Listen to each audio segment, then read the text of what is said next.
ازاي تكون شخص الآخرين يبقوا عايزين يكونوا زيك أو يبصوا إليك ويحبوك ودايما يكونوا في تطلع إليك؟ تعال أقولك.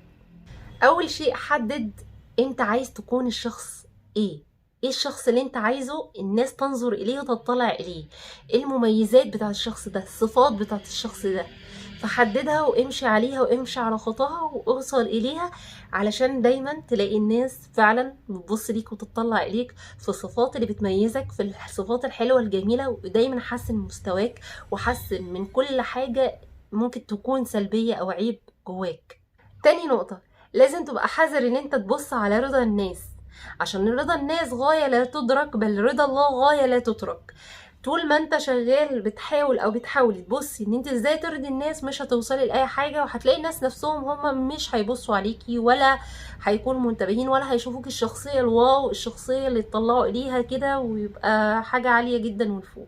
تالت نقطة، كون دايما شخص معطاء، شخص محب للآخر، شخص اللي هو عنده عطاء للآخر وإنسانية ويساعد كمان مجتمعه، يكون هو حابب يساعد الناس ويساعد المجتمع بأي شيء، وشخص جميل كده لما الناس تنظر إليه تقول الله الشخص ده جميل قوي، بيساعد الناس وبيساعد المجتمع وبيساعد نفسه، وقد إيه شخص إنسان، ده بيساعد كمان الحيوان قبل الإنسان، وشخص عنده كده من العطاء. فالناس دايما بتحب الاشخاص اللي زي دي، بتنبهر بيها ودايما بتطلع اليها وبتنظر اليها. دايما صحح السلوكيات اللي ممكن تزعج الاخرين او تكون مش لطيفة او مش حلوة خالص، خصيصا لو انت يقينا متأكد ان السلوكيات دي فعلا سلوكيات مش لطيفة ومش كويسة، سلوكيات لا اخلاقية وسلوكيات غير محببة في المجتمع بشكل عام، ومجتمع عليها الناس كلها ان دي حاجات مش كويسة او سلوكيات مش لطيفة او مش حلوة. فدايما صحح منها وصلح منها عشان تلاقي دايما الناس بتنظر اليه بشكل لطيف. دايما خلي عندك اعتزاز بنفسك وثقة بنفسك، لان الانسان الاخر والناس دايما بتحب الشخص اللي بتبقى كده بتطلع دايما على الشخص اللي هو عنده عزة نفسه واعتزاز بنفسه وعنده ثقة بنفسه. خليك شخص ايجابي، محدش ابدا في الكون يحب شخص يكون سلبي ولا يدي للناس طول الوقت طاقة سلبية او شيء سلبي ولا لنفسه. فخليك شخص ايجابي، لان الشخصية الايجابية هي اللي بتخلي اللي حواليها دايما تبقى محيطة كده بيها وتحبها وتبقى معاها دايما وتطلع اليها باستمرار. ودايما ابعد عنك الناس السلبية او الشيء السلبي باستمرار وتخلص منه فورا.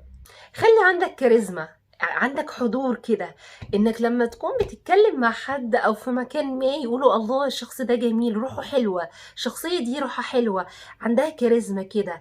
وخليك دايما صادق وحازم في نفس الوقت وقوي كمان الشخصية، الناس تحب الشخص وتطلع اليه اللي بيكون قوي الشخصية، عندها قوة شخصية. مش بس كده، كمان عندها فكر وعندها ثقافة، وإنسانة جميلة مهتمية بنفسها، مهتم بنفسه، مهتم بشياكته بلبسه بأناقته بستايله بلبسه وبلبسها، وهي كمان مهتمية بجسمها، مثلا مهتمية برياضة.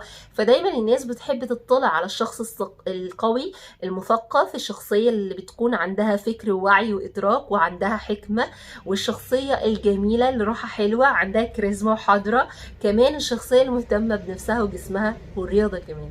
اتعلم ان انت تقدر وتراعي مواهبك وتراعي الهدف اللي عندك وتراعي مهاراتك، لان دي الحاجات المهمة. مفيش انسان في الكون ولا انسانة ما عندهاش مهارات ولا مواهب، دايما قدرها واشتغل عليها واطلقها للناس، انطلق بيها للناس. عندك غنى، موهبة الغنى، موهبة الرسم، العزف، الشعر، اي موهبة دايما نميها ودايما اعرضها للناس، لان الناس بتحب وتطلع دايما لاي انسان عنده مهارة او موهبة.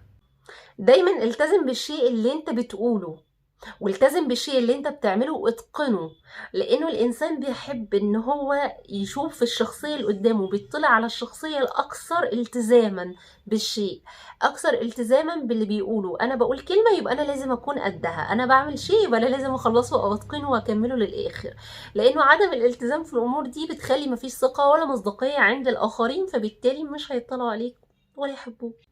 خليك واضح وخليك واضحة وخليك صريح، مش بوشين، لان محدش بيحب الشخص اللي بوشين الا اللي شبهه من الاخر. لما تلاقي اشخاص بيحبوا الشخص اللي منافق او اللي بوشين او الشخصية اللي هي الحورنجية كده، اللي هي الحورنجية سوري، وبتلعب على اللي قدامها، يبقى خلاص يبقى هي اكيد الشخصية دي شبهها. لكن الشخص الصادق الصريح بيبقى شخص جميل، فهتلاقي الجميل بيحب الجميل اللي زيه. فخليكوا دايما من الحاجات دي كلها واكتر، وخليكوا دايما عندكوا ثقة بنفسكوا، اعتزاز وحب لنفسكوا، تقدير واحترام لنفسكوا كمان. لان الانسان اللي ما يعرفش قيمة نفسه ولا بيقدرها ولا بيحترمها ولا بيحبها، طبيعي جدا الناس مش هتحبه ولا هتقدره ولا هتحترمه ابدا. وزي ما قلنا ونفضل نقول ونختم بيها، رضا الناس غاية لا تدرك، بل رضا الله غاية لا تترك. مستحيل كل الناس طبعا تتفق علينا، هنلاقي اختلافات وهنلاقي امور كتير وهنلاقي انتقادات وهنلاقي امور يعني من كلام سلبي ومن كلام محبط ومن حاجات كتير جدا، عشان احنا عايشين كمان في مجتمع في ناس مريضة، في ناس مش كويسة، مش كلنا بنحب بعض للأسف، ومش كل الناس هتحبك. لكن الواثقة منه اللي هتلاقي ناس بتحبك وهتلاقي ناس بتدعمك، طالما انت انسان فعلا جدير بالثقة، جدير بنفسك، بتوصل للنجاح وبتوصلي انت كمان للنجاح. فدايما هتلاقي الناس بتطلع اليكي في كده، لان الناس بتحب الناس الناجحة والجميلة كمان. خلصت حلقتي النهاردة، اشوفكم على خير.